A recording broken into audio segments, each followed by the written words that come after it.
Welcome to the channel. Ex-wife cheated on me when my brother passed away, divorced me, and then claimed her kid was mine 3 years later. I'm going to use fake names and a throwaway account here because I don't want anyone I know to find this. I'm Chris, 37 years old, working as a financial analyst. I've done pretty well for myself, and I've got a good career going at a solid firm. Family has always been important to me, and I've been the responsible older brother for as long as I can remember. Growing up, my younger brother Ryan and I were tight. We were opposites in a lot of ways, me being the steady one, and Ryan being the wild child who couldn't resist a good time, but that never got in the way of our bond. Ryan was a troublemaker, but he had a good heart. He had this way of getting into the most ridiculous situations, but he was always there for me when it mattered. And even though he never seemed to take life as seriously as I did, I loved him like crazy. Then there's Chelsea. She's 35 now, and we were married for 7 years. On the outside, it seemed like we had a pretty good thing going. No kids by choice, but we had a nice life together. Or so I thought. Everything changed the day my brother, Ryan, died. It was a motorcycle accident. One of those freak things that you never see coming until it's too late. I got the call when I was at work, and I'll never forget the way my heart just stopped. They told me to get to the hospital, and I drove there in a daze, praying the whole time that it wasn't as bad as it sounded. When I arrived, I was met with the kind of scene you only see in nightmares. The doctors told me Ryan had lost control of his bike and hit a guardrail. He was gone before the ambulance even got there. They let me see him, but I could barely recognize him under all the bandages and tubes. They had to amputate both his legs as they were barely holding on. I just stood there, staring, trying to convince myself it wasn't real, but it was. My parents were inconsolable. My mom, especially, kept asking over and over, why him? Why my baby? My dad, who had always been this strong figure, just crumpled and was crying while trying to calm my mother down. I felt like I had to hold it together for them, to be the strong one, but inside, I was falling apart. Chelsea was there, too. She held my hand and said all the right things, tried to comfort me in all the right ways. At the time, I was grateful. I thought she was a good wife. After Ryan's death, I wasn't myself. I shut down emotionally and threw myself into making sure everything was taken care of. I handled the funeral arrangements, helped my parents navigate their grief, and tried to keep everything from falling apart. I didn't have the energy for anything else. The funeral was a blur. I remember standing by Ryan's casket, numb, as people came up to offer their condolences. I was too exhausted to feel anything, let alone think about how this was affecting Chelsea. I was completely consumed by my grief and my need to be there for my parents. I didn't realize how much I was pulling away from Chelsea. I spent most of my time at my parents' house in the weeks after the funeral. They needed me, and I needed them. Chelsea tried to get me to come home, to talk about what I was feeling, but I just couldn't. I couldn't let myself feel anything more than I was already feeling. It was like my grief was this huge weight that I had to carry, and I couldn't share it with anyone, not even her. After a few months, I started to claw my way back to some semblance of normalcy. I went back to work, trying to get my life back on track. But things between Chelsea and me were different. I knew it, and she knew it. The distance that had grown between us during those months after Ryan's death. But I was so wrapped up in my grief that I didn't know how to fix it. I tried, though. I really did. I made an effort to reconnect with Chelsea, to get back to the way things were before everything went to hell. But she was different, too. She was distant, cold even. Whenever I tried to talk to her about what was going on, she would brush me off or change the subject. It was like she had put up this wall between us, and I couldn't figure out how to break it down. There were times when she'd be on her phone late at night, and when I'd ask who she was talking to, she'd get defensive and tell me it was just a friend. She started going out more often, saying she needed space, that she was just trying to clear her head. I wanted to believe her, but something about it didn't sit right with me. One night, a few months after I started noticing her strange behavior, I was home alone and saw her phone buzzing on the table. She was in the shower, and without really thinking about it, I picked it up to check who was texting her. That's when I saw it, a message from someone named Mark. The content was explicit, to say the least. I took screenshots, videos of the conversations, and saved them on my own phone. I couldn't believe what I was seeing, but I needed to be sure. The next day, I hired a private investigator. It felt surreal, like something out of a bad movie, but I needed to know the truth. I needed to know if it was just a few texts or if it was something more. A few days later, the pie confirmed my worst fears. Chelsea was having an affair with this guy, Mark. They'd been seeing each other for months. When I confronted Chelsea, she denied everything at first. She acted offended, like I was the one betraying her by going through her phone, but I wasn't having any of it. I showed her the screenshots, the photos, everything. She just sat there, staring at the evidence, and then she broke down. She admitted it, all of it. She said she felt isolated and neglected, that I was too caught up in my grief to pay attention to her. She said she tried to connect with me, but I kept pushing her away, and maybe she was right about that last part. I had been pushing her away, but I never thought she'd turn to someone else. I thought she'd understand that I needed time. She told me she met Mark at a bar one night when I was staying over at my parents' place. She said she felt lonely, that he was there for her in a way I wasn't, and one thing led to another. I didn't want to hear any more after that. The betrayal was too much. I said some things, some awful things, about her not being able to keep her legs closed while I was mourning my brother. She fired back, saying I was an emotional void, that she didn't know how to reach me anymore. It was ugly. The whole thing was just ugly. I couldn't stay in that house with her after that. I packed a bag and moved back in with my parents. They were shocked when I told them what happened. I think they were more disappointed than anything else. Chelsea tried to reach out to me, to apologize, to explain, but I was done. There was no going back from this. I told my friends, our mutual friends, what happened. I didn't care how it made her look. I wanted everyone to know what she did. And honestly, a part of me wanted her to feel ashamed, to feel the pain she caused me. She tried to apologize over and over, but I couldn't forgive her. Not after what she'd done. She destroyed whatever we had left of our marriage the moment she decided to cheat on me. Divorce was inevitable. We hired lawyers, and the whole thing turned nasty pretty quickly. We fought over everything, money, the house, even the stupid little things like who would keep the furniture. Chelsea tried to claim alimony, saying she deserved it because she was used to a certain lifestyle, but I wasn't about to let her take any more from me than she already had. At one point, I found out she had drained our joint account. She said it was because she needed money to live. Kelsey wasn't content with just making my life hell through the divorce. She started showing up at my office, causing scenes, begging me to take her back. She'd cry in the lobby until security had to escort her out. My coworkers, who had always respected me, started whispering behind my back. It was humiliating. I had to go to HR to keep her away from my workplace. It was like she wanted to ruin every part of my life she could. After the divorce was finalized, I tried to move on with my life. I went on a few dates, but nothing ever felt right. I was too hurt and too angry to even think about starting something new. My friends told me I needed to get back out there, but I just wasn't ready. I threw myself into my work instead. I put in long hours, took on extra projects, anything to keep my mind off what had happened. Slowly, I started to heal. The anger began to fade, and the hurt started to scab over. I knew I'd never forget what Chelsea did to me, but I was determined not to let it define the rest of my life. From what I heard through the mutual friends, things didn't go so well for Chelsea after the divorce. Mark, the guy she had the affair with, took off as soon as she told him she was pregnant. I couldn't help but feel a twisted sense of satisfaction when I found out. Karma, I thought. She struggled with being a single mom. Financially, things were rough for her after the divorce. She lost the house and had to move into a small apartment. She tried to reach out to me for help, but I ignored her. I wasn't going to be her savior after what she did to me. She made her bed, and now she had to lie in it. 3 years have passed since the divorce, and a lot has changed. My career has taken off. I got promoted to a senior management position, which came with a hefty raise and a nice corner office. I've started seeing someone new. Becca, 33F. She's kind, understanding, and everything Chelsea wasn't. We've been together for almost a year now, and things are going great. But then, a few weeks ago, something happened that threw me off balance. A mutual friend of ours was getting married, and I got an invite to the wedding.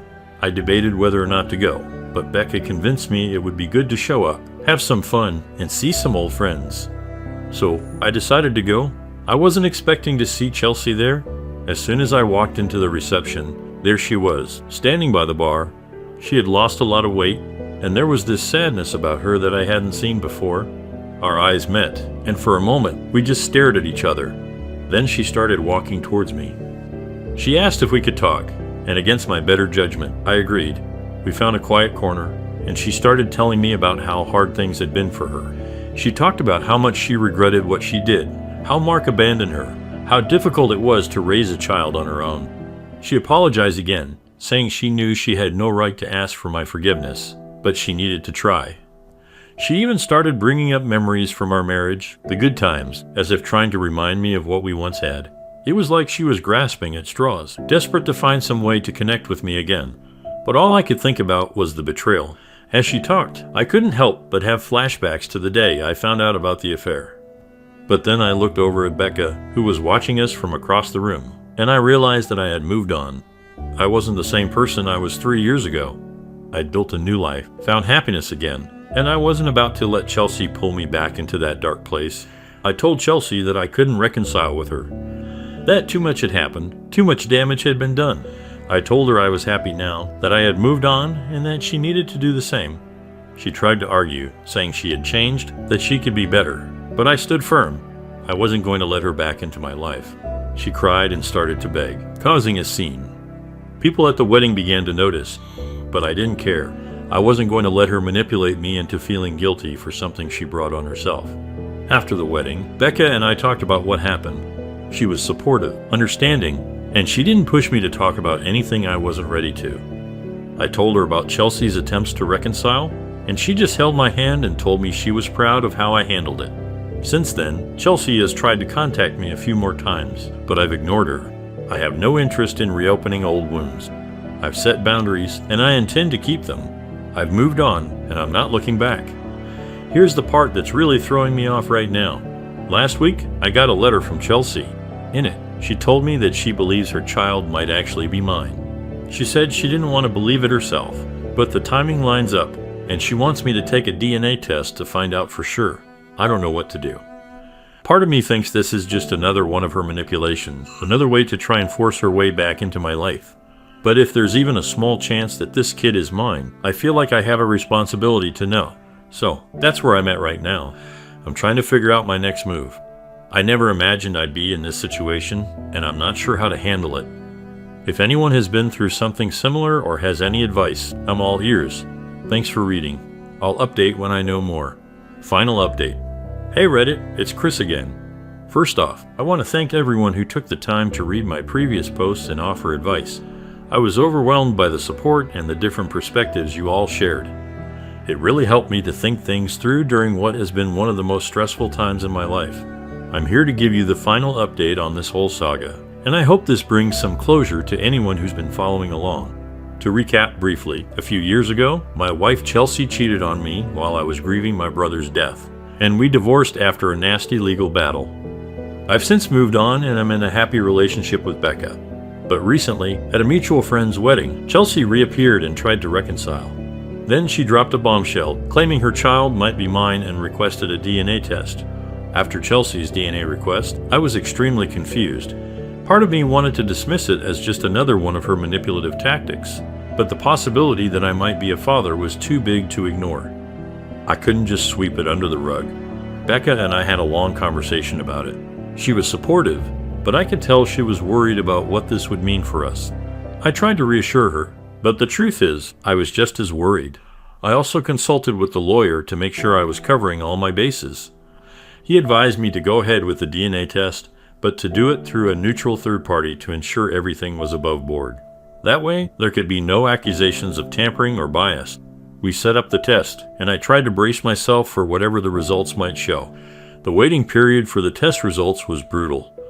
Becca and I started to feel the strain almost immediately. There was this unspoken tension between us. Every time my phone rang, I felt a lot of anxiety, wondering if it was Chelsea or the lab with the results. Chelsea, meanwhile, started ramping up her attempts to contact me. She'd text me constantly, asking if I'd heard anything, making comments about how I should prepare to step up as a father. It got to the point where I had to block her number just to keep my sanity. But even then, she found ways to get to me, whether it was through mutual friends or even showing up at my office again. I was already on edge, and her constant harassment only made things worse. My work started to suffer. I couldn't focus, couldn't think straight. It was like I was living in a nightmare I couldn't wake up from, just when I thought the stress couldn't get any worse. There was an unexpected delay with the lab. Apparently, there was some mix-up with the samples, and it was going to take longer than expected to get the results. When I found out, I felt like I was going to explode. Chelsea, of course, took this opportunity to accuse me of trying to tamper with the results. She sent me a series of nasty messages, saying that I was trying to avoid my responsibilities, that I was scared of the truth. It was all nonsense, but it got under my skin. The stress was taking a toll on me, and I started snapping at people at work, even at Becca. I could feel myself becoming a bitter person, and I didn't know how to stop it. Finally, after what felt like an eternity, the results came in. I was at work when I got the email, and I couldn't even wait until I got home. I opened it right then and there it was, in black and white. I was not the father. I felt relieved, but it was mixed with so many other emotions. Anger at Chelsea for putting me through this, sadness for the child who was being used as a pawn in her games, and frustration that it had taken so long to get to this point. When I told Chelsea about the results, she didn't take it well. At first, she tried to deny it, saying the test must have been tampered with, that the lab had made a mistake. She accused me of somehow rigging the results, which was absurd considering we'd gone through a neutral third party. But she wasn't hearing any of it. She was desperate, and it showed. After a few days of back and forth, where she kept insisting on a retest, she finally seemed to accept the reality. But instead of apologizing or backing off, she just doubled down on her accusations. She started telling people that I was a deadbeat, that I was abandoning my child even though I knew the truth. It was all lies, but it didn't stop her from spreading them. My lawyer advised me to take legal action to protect myself from any further harassment. We sent Chelsea a cease and desist order, demanding that she stop contacting me and spreading false information. We also started talking about the possibility of a restraining order if she didn't back off. I didn't want to go down that road, but it was becoming clear that I might not have a choice. Chelsea, predictably, didn't take the cease and desist seriously. She continued to try to contact me, and she even showed up at my office again, demanding to speak with me. At that point, I knew I had to take the next step. My lawyer is currently working on getting a restraining order in place to keep her away from me, my home, and my workplace. It's not what I wanted, but it's what I need to do to protect myself. This whole ordeal has taken a toll on my relationship with Becca. She's been amazing throughout all of this, but I could tell that it was starting to wear on her, too. We had a long heart-to-heart the other night, where she admitted that she was feeling insecure and scared about our future. She worried that this situation with Chelsea was going to keep coming back to haunt us. I understood where she was coming from, and I told her as much. I reassured her that I was committed to us, that I wasn't going to let Chelsea ruin what we have. But I also acknowledged that this had been incredibly hard on both of us, and that we needed to keep communicating if we were going to get through it together. It wasn't an easy conversation, but it was necessary, and I think it helped us both to feel more secure moving forward. My parents were devastated when they heard about everything that had been going on. They had always liked Chelsea, and while they were disappointed in her after the affair, this new level of manipulation shocked them. My mom was especially upset. She couldn't believe that someone we once considered family could stoop so low. My dad actually got angry when I told him about Chelsea's accusations and the DNA test. He said he always thought there was something off about her, but he never imagined she'd go this far. It's been hard for them, too, seeing their son go through all of this, and I know they've been struggling to process it. As for our mutual friends, things have been strained, to say the least. Some of them have distanced themselves from Chelsea, especially after hearing about the DNA test and her continued harassment. But others seem to be caught in the middle, unsure of what to believe. It's been a tough situation all around, and I've had to accept that some friendships might not survive this. Emotionally, I'm still processing everything that's happened. The betrayal, the manipulation, the stress, it's all been a lot to handle. I never wanted things to get this ugly, but I also know that none of this is my fault. One thing that's been particularly hard to deal with is the guilt I feel over the child's situation. Even though I'm not the father, I can't help but feel bad for the kid. They didn't ask to be born into this mess, and they're the real victim here. I know I can't do anything about it, but it's something that's been weighing on me. In the end, I've decided to completely cut ties with Chelsea. There's no point in trying to maintain any kind of relationship with someone who has caused this much damage. I've blocked her on all fronts, and I'm moving forward with the legal actions necessary to keep her out of my life for good. I'm incredibly grateful for the support I've received from everyone here on Reddit. Your advice, encouragement, and even your tough love have helped me to see things more clearly and to make decisions that are right for me. Thank you for watching the video. Take care.